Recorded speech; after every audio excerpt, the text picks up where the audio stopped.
Hello everybody, welcome back. Today as well we have got you another video. In this video I'll show you how you can simply go ahead and change payment method on Peacock TV. But before that, please do make sure to like our video, subscribe our channel, and yes, without any further delay, let's dive into it. So for that, simply go ahead first, access your particular Peacock TV app, and right after you open it up, you have to make sure that you are signed in.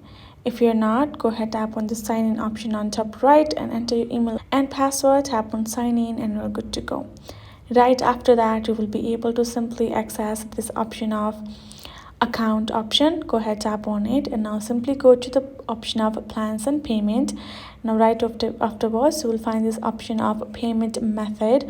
Under the payment method section, click on update payment method. There you will be able to simply update the payment method or billing address, or new payment card, or add any new information accordingly. Once you are tapped add in, you can choose to confirm that and save the new payment method, and you can choose to remove the previous one as well.